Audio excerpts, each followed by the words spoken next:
18,000 శ్లోకాస్. భగవద్గీతలో ఎలాగైతే 700 శ్లోకాస్ ఉందో, శ్రీమద్ భాగవతంలో 18,000 శ్లోకాస్ ఉంటాయి. 18 బుక్స్, 12 స్కందాలు, 12 స్కందాలు, తర్వాత 334 చాప్టర్స్, అంటే 334 అధ్యాయాలు ఉంది. భగవద్గీతలో ఎన్ని అధ్యాయాలు ఉంది? 18.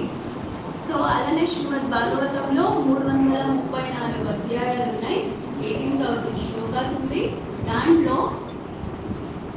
ఆల్మోస్ట్ 125 చాప్టర్స్, 334 చాప్టర్స్ లో 125 చాప్టర్స్ కృష్ణుడి గురించి, కృష్ణ లీల గురించి ఉంటుంది. అది 10th క్యాంటోలో వస్తుంది, 10వ స్కందంలో వస్తుంది. సో ఎందుకు 10వ స్కందంలో పెట్టారంటే, కృష్ణుడు లీల అర్థం చేసుకోవాలంటే ఫస్ట్ మన హార్ట్ అనేది ప్యూర్ అవ్వాలి. అందుకే ఎప్పుడైతే మనం ఫస్ట్ క్యాంటో నుంచి 9th క్యాంటో వరకు చదివే లోపల మనము ధర్మాత్మ అయిపోతాం, అంటే ప్యూర్, మన హార్ట్ అనేది మనకి తెలియకుండా ప్యూర్ అయిపోతుంది. అప్పుడు మనము 10th క్యాంటో ఎంటర్ అవుతాం శ్రీమద్ భాగవతం. అది భాగవతం ఒక స్పెషాలిటీ. సో ఇది భాగవతం ఇలా వచ్చింది. ఎవరు చెప్పారు శ్రీమద్ భాగవతం? మనం ఏదైతే చదువుతామో ఆ భాగవతంలో 2 ఇంపార్టెంట్ పర్సనాలిటీస్ ఉంటారు. భాగవతం చదివిన వాళ్ళు చెప్తారా? భాగవతంలో 2 important personalities, Sukhdev Goswami, Parikshit Maharaj. So Parikshit Maharaj అంటేనే హీస్ వెరీ గ్లోరియస్. ఎందుకంటే పుట్టక ముందే కృష్ణాంబ దర్శనం దొరికింది పరీక్షిత్కి. ఎందుకంటే పరీక్షిత్ వాళ్ళ మదర్ ఉత్తర. అశ్వత్థామ ఏం చేస్తారు, పాండవస్ ఒక వంశమే ఉండకూడదని ఉత్తర ఒక గర్భంలో, పరీక్షితో పుట్టలేదు, పరీక్షిత్ గర్భంలో ఉన్నారు, అప్పుడే బ్రహ్మాస్త్ర వదులుతారు. కానీ ఫ్యూచర్ లో పర్పస్ ఉంది, శ్రీమద్ భాగవతం రావాలి కాబట్టి కృష్ణ ఏం చేశారు, ఒక చిన్న స్మాల్ ఫామ్ రూపంలో గర్భం లోపల వెళ్ళి ఆ గర్భం పరీక్షిత్ ని ప్రొటెక్ట్ చేశారు. అప్పుడు పరీక్షిత్ ఏం అవ్వలేదు. అందుకే బయట వచ్చాక కూడా ఆ రూపం చూశారు కాబట్టి వెతుకుతూ ఉంటారు, నేను చూసిన రూపం ఎవరు. అందుకే వాళ్ళకి పరీక్షిత్ అంటే క్వశ్చనింగ్, సర్చింగ్. సో ఎవరు వాళ్ళు సర్చ్, అందుకే వాళ్ళకి పరీక్షిత్ అని పేరు పెట్టారు. సో వాళ్ళ జన్మకి ముందే కృష్ణుడిని చూసిన వాళ్ళు, అంత స్పెషల్ పరీక్షిత్. మళ్ళీ వాళ్ళ డెత్ కూడా అంతే స్పెషల్, ఈ స్టోరీలో నేను చెప్తాను. సో పరీక్షిత్ మహారాజు లిసనర్, శ్రీమద్ భాగవతం ఒక లిసనర్. ఎందుకు శ్రీమద్ భాగవతంని పరీక్షిత్ మహారాజ్ విన్నారంటే, పరీక్షిత్ మహారాజ్ చాలా గొప్ప కింగ్. ఎప్పుడైతే పరీక్షిత్ మహారాజు కలియుగ స్టార్టింగ్ లో వచ్చారు, పరిపాలన చేశారు మొత్తం. సో ఒకసారి ఏమైంది, అప్పటికి కలియుగ ఒక ప్రభావం స్టార్ట్ అయిపోయింది, కృష్ణ లేదు ఈ భూమి పైన. సో కలి ప్రభావం స్టార్ట్ అయిపోయింది. ఒకసారి ఏమైంది, పరీక్షిత్ రాజ్యంలో అందరు ఎలా ఉన్నారో చూడడానికి వెళ్తూ ఉంటే పరీక్షిత్ ఏమైంది, దాహం అయింది. సో వాటర్ గురించి ఒక హెర్మిటేజ్కి వెళ్తారు, అంటే ఒక ఆశ్రమంకి వెళ్తారు. అక్కడ ఒక ముని తపస్య చేస్తూ ఉంటారు. అప్పటికి కలి ప్రభావం స్టార్ట్ అయింది, ముందలా లేదు, కలి ప్రభావం స్టార్ట్ అయింది కాబట్టి పరీక్షకి అలా బిహేవ్ చేయాల్సి వచ్చింది. ఎలా అంటే ఆ ఋషి తపస్య చేస్తూ ఉంటారు, వీళ్ళు వాటర్ అడుగుతారు, నాకు వాటర్ కావాలి. ఆ ఋషి చాలా డీప్ మెడిటేషన్లో ఉంటారు, వాళ్ళు రెస్పాండ్ చేయరు పరీక్షకి. అప్పుడు పరీక్షకి కోపం వస్తుంది, నేను ఒక కింగ్ వచ్చాను, నాకు రెస్పెక్ట్ ఇవ్వవా అని. అక్కడ ఏం చేస్తారో, అక్కడ ఒక పాము ఉంటుంది, పాముని తీసి ఏం చేస్తారో ఆ ఋషి యొక్క మెడలో వేస్తారు, వెళ్ళిపోతారు. తర్వాత పరీక్ష రియలైజ్ అవుతారు, నేను ఇన్ని రోజులు ఎప్పుడు ఇలా బిహేవ్ చేయలేదు, ఎందుకు ఇలా చేస్తున్నా, ఎందుకంటే కలియుగ స్టార్ట్ అయిపోయింది కాబట్టి. సో అప్పుడప్పుడు ఎవరు వస్తారంటే వాళ్ళ ఒక సన్ వస్తారు, శృంగి, ఆ ఋషి యొక్క కొడుకు. వచ్చి చూస్తే మా ఫాదర్ పైన ఎవరి పాము వేసింది, ఎవరైతే మా ఫాదర్ పైన ఈ పాము వేశారో ఇంక 7 రోజుల్లో పాము కడిచి చనిపోతారు అని శపిస్తారు. సో ఎప్పుడైతే ఈ విషయం పరీక్షకి తెలుస్తుందో, ప్రపంచంకి కింగ్, ఓన్లీ ఇండియాకి కాదు, హోల్ వరల్డ్ యూనివర్స్కి కింగ్, చక్రవర్తి. కానీ ఎప్పుడైతే పరీక్షకి ఈ విషయం తెలిసిందో, పరీక్ష మనకి ఇన్ కేస్ ఒక ఆప్షన్, నీ డెత్ ఇన్ని రోజుల్లో ఉంది అని మనకు ఒక ఆప్షన్ ఇస్తే మనం ఏం చేస్తాం, ఇంకా కొన్ని రోజులే ఉంటాము, నేను ఫుడ్ తింటాము, ఎక్కడెక్కడ ఏమేం చేయాలో అన్ని చేస్తాము, ఆస్తి మెయిన్ అసెట్స్ అన్ని రాసి ప్రతి ఒక్కటి చేస్తాం మనం. కానీ పరీక్షిత్ అంత పెద్ద కింగ్, ఎంత కలి ప్రభావం ఉన్నా ఆ బేస్ అనేది కూడా గుణం అనేది కూడా ఉంటుంది. సో పరీక్షిత్ ఏం చేస్తారంటే ఎప్పుడైతే తెలిసిందో నేను ఇంకా 7 days నా లైఫ్, ఎప్పుడైతే పరీక్షకి తెలిసిందో అన్ని వదిలేస్తారు. బ్రాహ్మణాస్ దగ్గరికి వెళ్ళి అడిగారు, అన్నిటికంటే గొప్ప విషయం ఇది, నా లైఫ్కి అవసరమైన విషయం ఇది, నేను ఏం చేయాలి అంటే అప్పుడు బ్రాహ్మణాస్ చెప్తారు శ్రీమద్ భాగవతం వినాలి. ఎవ్రీథింగ్ కింగ్లీ డ్రెస్, జ్యువెలరీ కానీ బ్రాండ్ లగ్జరీ అన్ని వదిలేసి సింపుల్ ఒక డ్రెస్ ధారణ చేసుకొని ఏమి తీసుకోకుండా వెళ్ళిపోయారు. నైమిషారణ్య ఫారెస్ట్కి వెళ్ళిపోయారు శ్రీమద్ భాగవతం వినడానికి. కానీ అలాంటి పరీక్షకి భాగవతం చెప్పాలంటే వాళ్ళు కూడా ఒక గ్రేట్ పర్సనాలిటీనే ఉండాలి.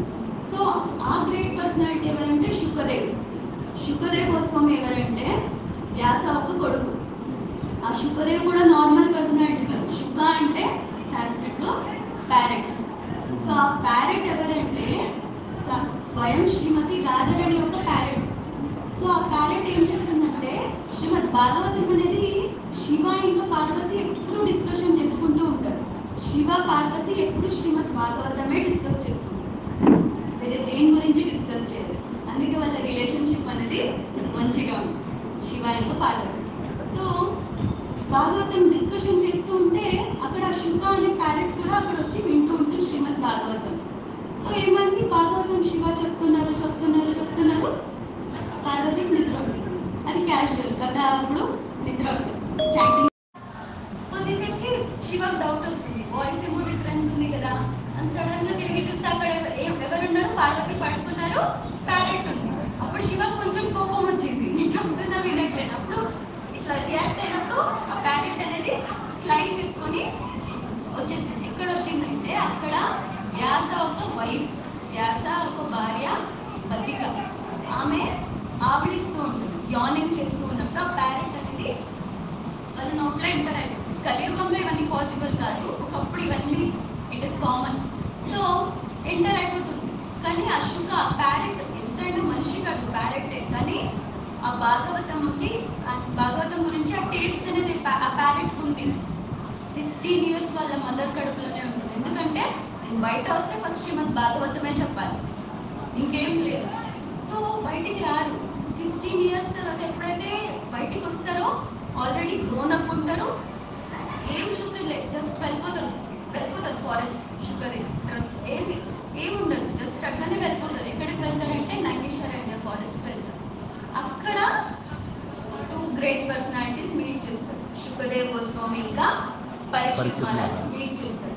అప్పుడక్కడ ఇంత గొప్ప శ్రీమద్ భాగవతం ఒక రెసిటేషన్ జరుగుతుంది అని నారదముని, సాక్షాత్ వ్యాస, శౌనక అన్ని గ్రేట్ ఋషులు వచ్చి కూర్చుంటారు. 7 days పరీక్షిత్ మహారాజ్కి శ్రీమద్ భాగవతం చెప్తారు. అక్కడ శుకదేవ్ వీరు పక్కకి శుకదేవ్ వ్యాస పైన కూర్చున్నారు, పరీక్షలు వింటున్నారు, అన్ని మునిలు కూడా వింటున్నారు. గంగా నది తీరంలో నైమిషారణ్య ఫారెస్ట్ ఇప్పుడు కూడా ఉంది, ఉత్తరప్రదేశ్ దగ్గర నైమిషారణ్య ప్లేస్, అయోధ్య దగ్గర. సో ఆ నైమిషారణ్య ఫారెస్ట్ లో 7 days పరీక్షకి ఫుడ్ కానీ, ఆకలి కానీ, నిద్ర కానీ, దాహం కానీ ఏమి లేవు. ఈ 7 days శ్రీమద్ భాగవతం విని తర్వాత వాళ్ళు కృష్ణ దగ్గర వెళ్తారు. సో అంత పవర్ఫుల్ శ్రీమద్ భాగవతం.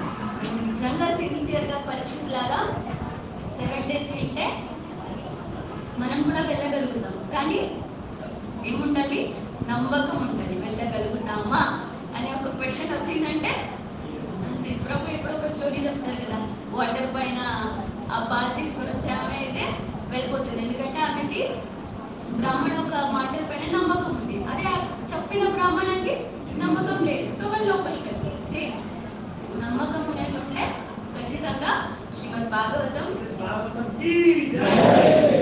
సో శ్రీమద్ భాగవతం అనేది గ్రంథరాజ్, అంటే అన్ని యొక్క వేదాలకి గ్రంథాలకి king, the king of all scriptures Srimad Bhagavatam. So Srimad భాగవతంలోనే శ్రీమద్ భాగవతం గ్లోరీస్ చెప్పింది ఏమంటే, నిన్న గానాం యథాగా దేవానాం అంశతో యథ వైష్ణవానాం యథా శంభు పురాణానాం ఇదం తథా. నిన్న గానాం యథా గంగా, ఏదైతే ఫ్లోయింగ్ వాటర్ బాడీస్ ఉందో వాటర్ బాడీస్ లో అన్నిటికంటే పవిత్రమైనది గంగా. దేవాన అచ్యుత, అన్ని దేవతల్లో గొప్ప దేవుడు ఎవరంటే అచ్యుత. అచ్యుత అంటే ఎవరు? కృష్ణ. వైష్ణవాన యథాశంభు అంటే అన్ని వైష్ణవుల్లో గొప్ప వైష్ణవుడు ఎవరు? శివ. పురాణాన ఇదం కథ, అన్ని పురాణాల్లో భాగవత పురాణ హైయెస్ట్. ఇది శ్రీమద్ భాగవతంలోనే చెప్పింది. సో ఇప్పుడు నెక్స్ట్ ఏదైతే పౌర్ణమి ఉందో అది చాలా స్పెషల్. భాద్ర పౌర్ణిమ అంటారు. ఎవరైతే భాద్ర పౌర్ణిమ రోజు శ్రీమద్ భాగవతంని దానం చేస్తారో వాళ్ళకి గోలోకాలో ఖచ్చితంగా సీట్ ఇస్తారు. కానీ అట్లా ఆ దానం చేసే పర్సనాలిటీ కూడా చదవాలి.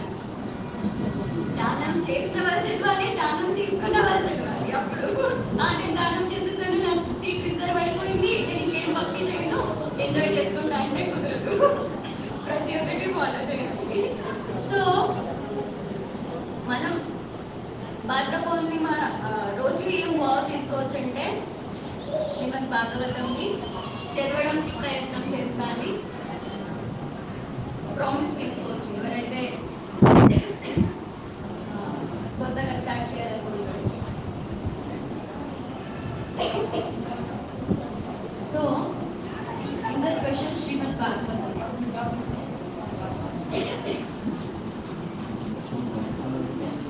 సో భాగవతంలో అన్ని గ్రంథాలకి ఒక్కొక్క పరిభాషిక సూత్రాలు. భగవద్గీత పరిభాషిత సూత్ర అంటే సర్వధర్మాన్ పరిత్యజ్య శరణం వ్రజ అహం త్వాం సర్వపాపేభ్యో మోక్షయిష్యామి మా సూత్రం. అంటే వేరేది అన్ని వదిలిపెట్టేసి, అంటే మన డ్యూటీస్ని కాదు, కోరికలు అన్ని వదిలిపెట్టేసి నాకు శరణాగతి అవుతే నేను నీకు మోక్షం ఇస్తాను అని. అంటే పరిభాషిత సూత్ర అంటే ద ఎసెన్స్, సారాంశం. భగవద్గీత ఒక సారాంశం. అట్లనే శ్రీమద్ భాగవతం ఒక సారాంశం. ఫస్ట్ క్యాంటో 1వ స్కందం 3వ అధ్యాయం 28 శ్లోకాలు. ఏతేషాం స కళాపుంసః కృష్ణస్తు భగవాన్ స్వయం ఇంద్రాది వ్యాకులం లోకం విడయంతి యుగే. అంటే శుకదేవ స్వామి చెప్తున్నారు, సూత గోస్వామి చెప్తున్నారు ఋషి ఏమంటే ఏతేషాం స కళాపుంస. కళాపుంస అంటే ఒక టైప్ ఆఫ్ అవతారం. చాలా రకమైన అవతారాలు. ఎన్ని రకాలైన అవతారాలు ఉన్నా కృష్ణస్తు భగవాన్ స్వయం. ఎన్ని అవతారాలు ఉన్నా భగవాన్ ఎవరు? స్వయం. కృష్ణస్తు భగవాన్ స్వయం. కృష్ణనే స్వయం భగవాన్. ఇంద్రాది వ్యాకులం లోకం హృదయంతి యుగేవి. వీళ్ళందరూ వచ్చి వెళ్తుంటారు, కానీ అందరికీ సారాంశం ఎవరు? కృష్ణ.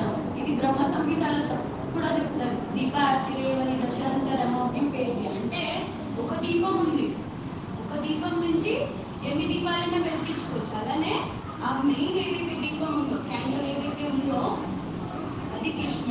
కృష్ణ నుంచే అన్ని అవతారాలు వచ్చింది అని చెప్తారు.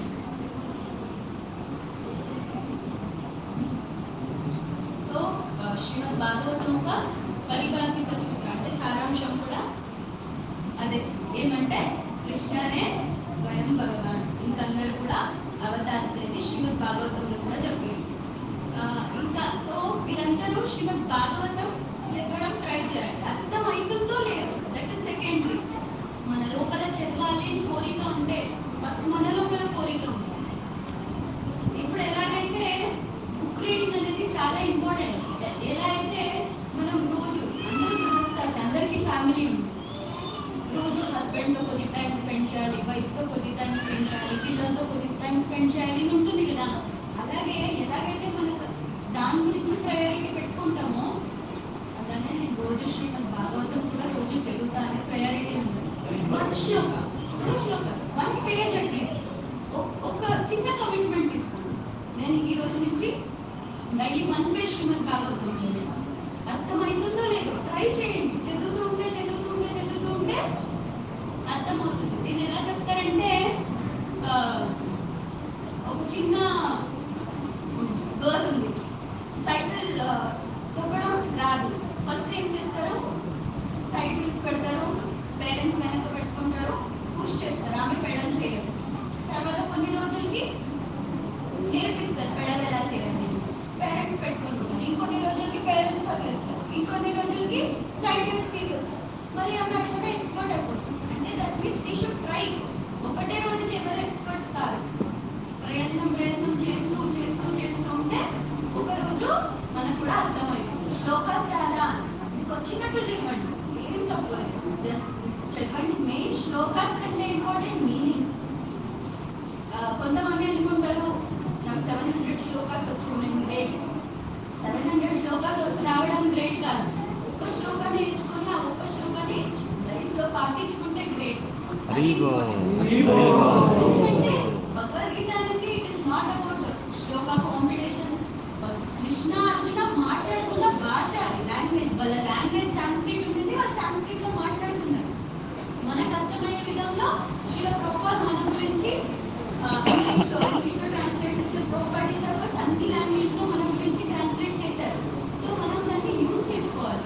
శ్రీల ప్రభుపాద అపియరెన్స్ డే రోజు కూడా నేను బుక్స్ ఒక వాల్యూ చెప్పాను. ఎంత శ్రీల ప్రభుపాద 4 ప్రిన్సిపల్స్ చెప్పారు. Reaching is the essence, books are the basis, utility is the principle, beauty is the force. ఇది 4 చెప్పారు. రీచింగ్ ఇస్ ద ఎసెన్స్, ప్రచారమే ఇంపార్టెంట్ కానీ రీచింగ్ ఇస్ ద ఎసెన్స్. కానీ సెకండ్ పాయింట్ ఏముంది, books are the basis. Basic నుంచి మనం పైన వెళ్ళగలుగుతాం. So ఖచ్చితంగా ప్రతి ఒక్కరు బుక్స్ చదవాలి. ఎంతమందికి ఇక్కడ చదవడం వచ్చు?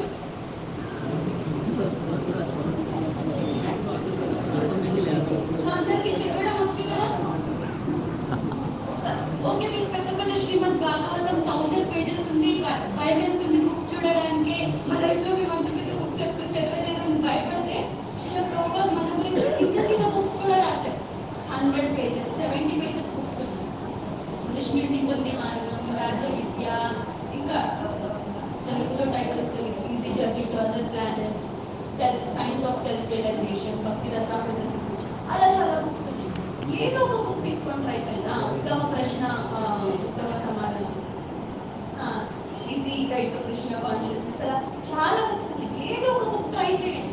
మీకు అర్థం కాకపోతే ఎవరో డివోటీస్ని అడగండి, హెల్ప్ చేస్తారు, ఎవరైనా హెల్ప్ చేస్తారు. ఇన్ కేస్ మీకు హెల్ప్ కావాలంటే నేను కూడా రెడీ ఉన్నా హెల్ప్ చేయడానికి. ఏదో ఒకటి. ప్రభుపాద మన గురించి అంత కష్టపడి బుక్స్ రాశారు. ఎవరి గురించి రాశారు? శ్రీల ప్రభుపాద వాళ్ళకే నమస్కారం. రాసింది మన గురించి. బుక్స్ చదువుతూనే మన అజ్ఞానం అనేది వెళ్తుంది. మనం ఎవ్రీ శ్లోక చెప్పుకుంటాం కదా, అజ్ఞాన శిబిరాంగస్య జ్ఞానాంజన శలాకయ చక్షురున్మీలితమేన తస్మై శ్రీ గురవే నమః. దాని మీనింగ్ ఏమి? అజ్ఞానాన్ని తొలగించాలంటే జ్ఞానం అనే చక్షు అంటే కళ్ళు, జ్ఞానం అనే కళ్ళు ఓపెన్ కావాలి. జ్ఞానం అనే కళ్ళు ఓపెన్ కావాలంటే ఏం చేయాలి? గురువు ద్వారా శాస్త్రంని నేర్చుకోవాలి.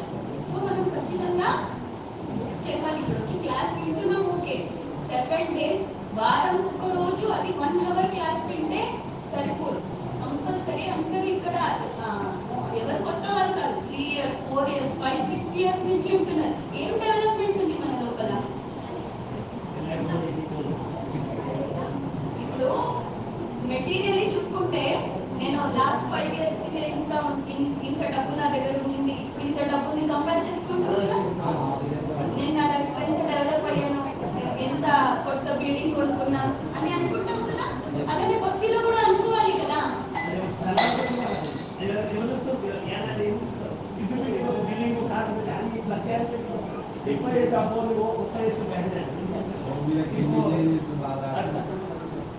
మెజర్ చేసుకోవాలి. ఎందుకంటే భక్తి దేని గురించి చేస్తున్నామో, ఆత్మ గురించి. మనం ఎలా అయితే బాడీ గురించి అన్నీ చేసుకుంటామో, బేసిక్ క్లాసెస్ లో ఆల్రెడీ ప్రభుజీస్ చెప్పే ఉంటారు. మనం ఎలాగైతే దేహం గురించి ప్రతి ఒక్కటి చేసుకుంటామో, అలానే ఆత్మ గురించి భక్తి చేసుకోవాలి. కృష్ణ మెర్సీ వల్ల మీకు ఇది ఇక్కడ వచ్చి కూర్చోవడం అనేది కూడా it is not an easy thing. ఇప్పుడు శ్రీమద్ భాగవతంలో కూడా తీసుకుంటే ప్రహ్లాద్ మహారాజ్ కడుపులో ఉన్నప్పుడే నారద ముని గైడెన్స్ ఇచ్చారు. నారద ముని గైడెన్స్ ప్రహ్లాద వరకే ఇవ్వలేదు, ప్రహ్లాదకి ఇచ్చారు, వాళ్ళ మదర్ కయాదు కూడా ఇచ్చారు. కానీ ప్రహ్లాద గ్రేట్ డివోటీ అయ్యారు, కయాదునేమో అట్లనే ఉండిపోయారు. ఎందుకు? ప్రహ్లాద హార్ట్కి తీసుకొని పాటించాలి. కళ్యాణనేమో ఈ చెవులో వదిలేస్తారు. అందుకే కళ్యాణనేమో అసుర వైఫ్ లాగా అట్లనే ఉంటారు, ప్రహ్లాదనేమో గ్రేట్ డివోటీ. అంటే మనము భక్తిలో ఎంతో కొంత ముందుకు వెళ్ళాలి. ఎలాగైతే మెటీరియల్ భౌతికంగా వెళ్తామో ఖచ్చితంగా భక్తిలో కూడా ఏదో ఒక చిన్న అడుగు ముందుకు వేయాలి. అప్పుడే మనం హ్యూమన్ లైఫ్కి యూజ్ అనేది ఉంటుంది. సో అందరూ చాంటింగ్ అందరూ చేస్తున్నారా? ఎంతమంది చాంటింగ్ జపం చేస్తారు ఇక్కడ? జపం, చాంటింగ్ అంటే జపం. ఓకే, అందరూ జపం చేస్తారు. ఎవరైతే జపం చేయరో వాళ్ళు జపం కూడా స్టార్ట్ చేయరు. ఎందుకంటే అది కూడా శ్రీమద్ భాగవతంలో చెప్పి ఉంది. శ్రీమద్ భాగవతం లాస్ట్ శ్లోకంలో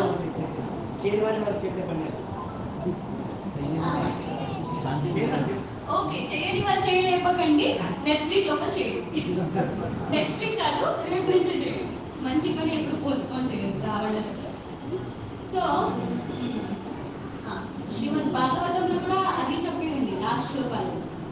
నామ సంకీర్తనం యస్య సర్వ పాప ప్రణాశనం ప్రణామో దుఃఖ సమన తం నమామి హరిం పర. లాస్ట్ శ్లోకాలు ఎప్పుడైనా కన్క్లూషన్ వస్తుంది. భగవద్గీత లాస్ట్ శ్లోకాలు ఏం చెప్పారు? ఎత్ర యోగేశ్వరో కృష్ణ ఎత్ర పార్థో ధనుర్ధరః తత్ర శ్రీ విజయభూతి ధ్రువానికి మతిర్మమ. ఎక్కడైతే కృష్ణ ఉంటారో, ఎక్కడైతే అర్జున ఉంటారో అక్కడ విజయం ఉంటుంది. కొంతమంది చెప్తారు కృష్ణ అర్జున ఉన్న ఫోటో పెట్టుకుంటే గొడవలు వస్తాయని.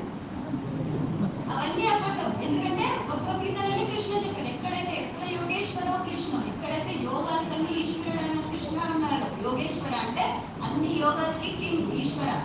ఎక్కడైతే యోగేశ్వరుడు అయిన కృష్ణ ఉన్నారో, ఎత్ర పార్థో ధనుర్ధరః, ఎక్కడైతే అర్జునుడు ఉన్నాడో తత్ర అక్కడ శ్రీ విజయోభూతి, అక్కడ సంపద ఉంటుంది, విజయం ఉంటుంది, నాలెడ్జ్ ఉంటుంది, ప్రతి ఒక్కటి ఉంటుందని కృష్ణనే భగవద్గీతలో చెప్పారు. సో ఇవన్నీ ఎలా తెలుస్తుంది? మనం శాస్త్రం చదివితేనే తెలుస్తుంది. లేదంటే వేరే వాళ్ళు చెప్పింది మనం నమ్ముతాం. భగవద్గీత ఇట్లా కృష్ణ అర్జున చారియట్ రథం పైన కూర్చున్న ఫోటో పెట్టుకుంటే గొడవలు వస్తాయంట, పెట్టుకోకూడదంట ఇంట్లో. మన సనాతన ధర్మం ఒక పుస్తకం భగవద్గీత, మనమే ఇంట్లో పెట్టుకోకుండా బయట పంపిస్తే ఇంకెవరు పెట్టుకుంటారు? సో అందుకే జ్ఞానాన్ని తెలుసుకోవాలంటే శాస్త్రాన్ని చదవాలి. సో శాస్త్రాన్ని చదవడం అనేది నేనేం వేదాలు చదవమనట్లేదు. ఎందుకంటే ఒక్కొక్క వేద చదవాలంటే 50-60 years పడుతుంది. ఒక్క వేద చదవాలంటే కలియుగంలో మనకు లైఫ్ స్పాన్ అంతే ఉంది. అందుకే కలియుగ జనాల గురించి ఏం చేశారు? ఈజీగా భగవద్గీత శ్రీమద్ భాగవతం ఇచ్చారు. మనము ఒక పేజ్ చెప్పడానికి కష్టపడుతున్నాము. ఒక్కొక్కరు ఎంత గ్రేట్ డివోటీస్ ఉన్నారంటే, ఒక ప్రభు ఉన్నారు, వాళ్ళ చెన్నై వాళ్ళు రోజు ఒక్క చాప్టర్ భాగవతం చదువుతారు. ఒక్క చాప్టర్ భగవద్గీత కాదు, ఒక్క చాప్టర్ భాగవతం. అంటే వాళ్ళకి ఇయర్లీ వన్స్ భాగవతం కంప్లీట్ అయ్యింది. అలాంటి గ్రేట్ గ్రేట్ డివోటీస్ ఉన్నారు. వాళ్ళని చూసి మనం ఇన్స్పిరేషన్ తీసుకోవాలి. భక్తిలో కూడా మన కంటే పైన ఎవరు ఉన్నారో, మనకంటే తక్కువ ఉన్న వాళ్ళని చూడద్దు. వీళ్ళు ఇంత చేస్తున్నారు కదా, మనం కూడా అంతే చేస్తాం. ఎప్పుడు కూడా మన పైన వీళ్ళు ఇలా చేస్తున్నారు, మళ్ళీ ఈర్ష్య ఉండదు. వాళ్ళు అలా చేస్తున్నారు, వాళ్ళలాగా మనం చేయాలి అని ఒక ఎంకరేజ్మెంట్ ఉండాలి, కోరిక ఉండాలి. వాళ్ళలాగా మనం కూడా డివోటీస్ అవ్వాలి, వాళ్ళలాగా మనం కూడా చేయాలి, వాళ్ళలాగా మనం కూడా పాటించాలి. మనకు కోరిక ఉండాలి. అన్నిటికీ కోరికలు పెట్టుకుంటాం కదా ప్రతి ఒక్క దానికి. భక్తిలో కూడా అలాగే కోరిక అనేది ఉండాలి. ఐఎమ్ సారీ, కొంచెం రెగ్యులర్ క్లాస్ కంటే కొంచెం చేంజ్ ఉంది, కానీ I think this is needed. Because ఎవరు కూడా వీఆర్ నాట్ న్యూ హియర్. ఎవరో ఒక 10 members కొత్త ఉన్నారేమో, కానీ we should develop. I feel it is very important. Develop అంటే కాన్షియస్ కూడా డెవలప్ అవ్వాలి. మన బిహేవియర్ అనేది మారాలి. భక్తిలో వస్తే మన బిహేవియర్ అనేది మారాలి. భగవద్గీతలో కృష్ణ ఏం చెప్పారు? ఎలా ఉంటే నాకు నచ్చుతుంది అని చెప్పారు. ఇప్పుడు మన గోల్ ఏమంటే కృష్ణుడిని ప్లీజ్ చేయడం, కృష్ణుడిని ఆనందపరచడం. మనకి ఎవరైతే ఇష్టమో వాళ్ళ, ఇప్పుడు పెళ్ళికి ముందు ఫియాన్సీ బాయ్ అండ్ గర్ల్ ఉంటారు. వాళ్ళు ఫోన్లో మాట్లాడుకుంటారు కదా, వాళ్ళు ఏమడు అడుగుకుంటారు? నీకేమి ఇష్టం, నీకు ఏం కలర్ అంటే ఇష్టం. మళ్ళీ నెక్స్ట్ టైం మీట్ చేసినప్పుడు ఆ కలర్ డ్రెస్ తీసుకొని వచ్చి ఇవ్వడం. ఎందుకు అవన్నీ చేస్తారు? ద ఆపోజిట్ పర్సన్ని హ్యాపీ చేయడానికి. అలాగే ఇక్కడ భక్తిలో మన గోల్ ఏంటి? కృష్ణుని హ్యాపీ చేయాలి, అంతేనా? సో కృష్ణుడిని హ్యాపీ చేయాలంటే ఎలా చేయాలి? కృష్ణుడికి నచ్చినట్టు ఉండాలి. సో భగవద్గీతలో చూస్తే కృష్ణుడికి ఎలా ఉంటే నచ్చుతుంది అని కృష్ణ భగవద్గీతలో చెప్పారు. 12th చాప్టర్లో చూస్తే, అందుకే 12th చాప్టర్ చాలా చాలా ఇంపార్టెంట్. రోజు చదవాలి, రోజు వినాలి. ఎలా ఉంటే నాకు నచ్చుతుంది అని కృష్ణ చెప్పారు నాకు. 12th చాప్టర్ 12th శ్లోకం నుంచి 12th చాప్టర్ 28 శ్లోకాలు, 20 శ్లోకాస్ ఉన్నాయి. ఆ 8 శ్లోకాస్లో చాలా గుణాలు చెప్పారు. అది చదవాలి. ఒక్కొక్క గుణం చదివి ఈ గుణాలు నా లోపల ఉందో చూసుకోవాలి, లేదు అంటే పెంచుకోవాలి. నథింగ్ ఈజ్ ఇంపాసిబుల్ కదా, మనం ప్రయత్నం చేస్తే అవుతుంది. మార్చుకోవాలి, మనల్ని మనం చేంజ్ చేసుకోవాలి. లేదు నేను ఇట్లనే ఉంటానంటే కృష్ణ నువ్వు అక్కడే ఉండు, నువ్వు ఇట్లనే ఉంటే నువ్వు ఇక్కడే ఉండు, నా దగ్గరికి ఏం రావాలి. ఎందుకంటే మన నుంచి కృష్ణకు అవసరం లేదు, మనకే కృష్ణ అవసరం, కృష్ణకు మనం అవసరం లేదు. సో కృష్ణకి నచ్చినట్టు ఉండడం కూడా ప్రయత్నం చేయాలి. ఓన్లీ జపం చేయడం, బుక్ చదవడం కాదు, మన లోపల మన క్యారెక్టర్లో మన బిహేవియర్లో మార్పు అనేది రావాలి. ఇంకొకరు మనల్ని చూస్తేనే భక్తి రావాలి. డివోటీస్ అంటే ఇలా ఉండాలి. అందుకే వైష్ణవ అంటారు. వైష్ణవ అంటే ఓన్లీ తిలక్, కంటి మల, ధోతి కుర్తా కాదు, అవన్నీ ఊరికే. హృదయం మారాలి, హార్ట్ చేంజ్ అవ్వాలి. కృష్ణకి డ్రెస్ వేషధారణతో సంబంధం లేదు, మనం హృదయం చూస్తారు. ఎందుకంటే హృదయంలో కృష్ణ ఉన్నారు, ఆ హృదయాన్ని మనం కృష్ణ కల్పన చేయాలి. సో మనం హార్ట్ని మనం మార్చుకోవాలి. మార్చుకోవాలంటే మన క్వాలిటీస్ అనేది మారాలి. పుట్టుకో రాకపోయి ఉండొచ్చు, కొంతమందికి వచ్చే ఉంటుంది, కొంతమందికి రాకపోయి ఉండొచ్చు, కానీ మార్చుకోవాలి, ట్రై చేయాలి. చిన్న చిన్న అడుగులు, బేబీ స్టెప్స్. భక్తిలో ముందుకు వెళ్ళాలంటే సాధన వయసు ముందుకు వెళ్ళాలి. క్యారెక్టర్, బిహేవియర్, మనం మాట్లాడే విధానం, మనం చేసే విధానం. 2nd చాప్టర్లో చెప్తారు కృష్ణ సాధు అంటే ఎలా తినాలి, ఎలా ఉండాలి. ప్రతి ఒక్కటి భగవద్గీతలో ఉంది, శ్రీమద్ భాగవతంలో ఉంది. ఎందుకు మనకు తెలియదు? ఎందుకంటే మనం చదవము కాబట్టి. అందుకే ప్రతి ఒక్కరు చదవాలి. ఎవరికైతే చదవడం రాదో వినండి. ఇప్పుడు సోషల్ మీడియా ఉంది, అన్నిటికీ సోషల్ మీడియా యూజ్ చేస్తాము కదా, ఇలాంటి దాన్ని కూడా యూజ్ చేయాలి. ఎన్ని క్లాసెస్ ఉంది, వందల వేల క్లాసెస్ ఉంది, తెలుగులో ఉంది, మళ్ళీ వినండి. షార్ట్స్ చూడడం మానేసి కొద్దిసేపు షార్ట్స్ చూసినా హరికథ వినండి. శ్రవణ చాలా ఇంపార్టెంట్. శ్రవణ, కీర్తన, స్మరణ ప్రతి ఒక్కటి ఇంపార్టెంట్. ఈ భక్తి అనేది వెరీ వెరీ స్పెషల్. సారీ మీకు హెవీ అయిపోతుండొచ్చు, but it is the need for us. Because మనకు ఈ మనుష్య జన్మాన్ని దొరికేదే దుర్లభం. మనుష్య జన్మం అది కూడా శాస్త్రంలో చెప్పింది, దుర్లభం, అంత ఈజీగా దొరకదు మనిషి జన్మ అనేది. 84 లక్షల జీవరాశులు ఉన్నారు, దాంట్లో మనుషులుగా పుట్టడమే గ్రేట్. పుట్టేసాము, ఓకే, పుట్టారు. ఎంతో మంది ఉన్నారు, మన పాపులేషన్ ఎంత ఉంది? 1000 crores లో ఉంది. అంతమంది భక్తిలో ఉన్నారా? అంత భక్తి అనేది కూడా అంత ఈజీ కాదు. బనానాస్ ఎవరికైనా దొరుకుతుంది, డైమండ్స్ అంత ఈజీగా అందరికి దొరకదు. కృష్ణ భక్తి అనేది డైమండ్స్ లాగా, బనానాస్ లాగా అన్ని షాప్స్ లో దొరకవు. అందుకే ఇప్పుడు మనిషి కృష్ణ మెస్సి వల్ల, పోయిన జన్మలో ఏమో అజ్ఞాత స్మృతి వల్ల మనిషి జన్మ దొరికింది. కృష్ణ భక్తి కూడా ఎంతో కొంత మనకు తాకింది. సో ఇప్పుడు మన డ్యూటీ ఏంటి? ఈ లైఫ్ లోనే భక్తి చేసుకోవాలి. ఈ లైఫ్ లో మొత్తం చేయకపోయినా అది కూడా కృష్ణ భగవద్గీతలో చెప్పారు. 2nd చాప్టర్ 48 శ్లోకాలు. నేహ విక్రమ నాసస్తి ప్రత్యవాయు న విద్యతే స్వల్పం అభ్యస్య ధర్మస్య రాయతో మహతో భయం. ఈ ప్రాసెస్ ఏదైతే ఉందో కృష్ణ కాన్షియస్నెస్ ప్రాసెస్, స్వల్పం అభ్యస్య ధర్మస్య, స్వల్ప అంటే కొంచెం చేసిన, రాయతో మహతో భయం, చాలా గొప్ప ప్రమాణం నుంచి కాపాడేంత శక్తి భక్తికి ఉంది. సో ఈ భక్తి అనేది ఎందుకు స్పెషల్ అంటే, ఇప్పుడు మనం ఈ జన్మలో పిహెచ్డి చేసి ఉండొచ్చు. ఇప్పుడు ఏం కేసు నేను బ్యాచిలర్ డిగ్రీ అయిపోయింది, మాస్టర్ డిగ్రీ అయిపోయింది, పిహెచ్డి అయిపోయింది, డబుల్ పిహెచ్డి అయిపోయింది. నెక్స్ట్ జన్మలో నేను పుట్టాను, నాకు పిహెచ్డి అయిపోయింది, నేను డైరెక్ట్ జాబ్ చేస్తా అంటే కుదురుతుందా? మళ్ళీ ఎల్కేజీ నుంచి చదవాల్సిందే కదా. కానీ భక్తిలో అలా కాదు. మనం ఈ జన్మలో భక్తి చేసినప్పుడు ఒక 5% భక్తి చేస్తున్నామంటే, మనం ఎప్పుడైతే నెక్స్ట్ జన్మ తీసుకుంటామో దానికి అనుకూలంగానే మనకు జన్మ దొరుకుతుంది. సో అప్పుడు మనం 6% నుంచి స్టార్ట్ చేయొచ్చు భక్తి. కృష్ణ 100% అయ్యే వరకు మనం కృష్ణ దగ్గరికి వెళ్ళలేము. అది కూడా కృష్ణ భగవద్గీతలో చెప్తారు. ఏ యథామా ప్రపద్యంతే తాంస్తథైవ భజామ్యహం మమ వర్తమాన వర్తంతే మనుష్యః పార్థ సర్వశః. 4th chapter 11th శ్లోకం. నువ్వు ఎలా ఉంటావో దాని తగినట్టే నేను అని కృష్ణ చెప్తారు. సో అంత ఈజీగా కృష్ణ ఒప్పుకోరు. 100% చేస్తేనే ఒప్పుకుంటారు. ఇంకా మెర్సిఫుల్ అయి మనం కలియుగంలో పుట్టినందుకు చైతన్య మహాప్రభు ఇంకా మెర్సిఫుల్ గా అందరికీ హరినామించి మీరు హరినామం చేయండి చాలు, నేను కృష్ణుడి దగ్గరికి తీసుకొని వెళ్తాను. అందుకే రోజు కంపల్సరీ హరే కృష్ణ కృష్ణ కృష్ణ హరే హరే హరే రామ రామ రామ హరే హరే. సిన్సియర్ గా జపం కూడా చేయాలి. జపం కూడా అంటున్నా ఒకటేసారి నాకు సిన్సియర్ గా రాదు. ఎంతో కొంత ట్రై చేయండి. రోజుకు రోజు మార్పు రావాలి. మనం అనలైజ్ చేసుకోవాలి. బుక్ రీడింగ్ కానీ చాంటింగ్ కానీ. ఐ హోప్ ఈ క్లాస్ నుంచి కొంతమంది అయినా అట్లీస్ట్ భక్తిలో కొంచెమైనా డెవలప్ అవుతారని నేను అనుకుంటున్నా. ఎవరినైనా హర్ట్ చేసి ఉంటే ఐఎమ్ సారీ. నేను ఎవరిని పర్సనల్గా కానీ పర్టికులర్గా కానీ ఎవరిని మీన్ చేయలేదు. నేను ఏదైతే చెప్పాలి అనుకున్నానో, ఏదైతే అవసరం అనిపించిందో నాకు అదే నేను చెప్పాను. ఏదైనా మిస్టేక్స్ జరిగింటే I'm really sorry. I don't mean anything. Thank you.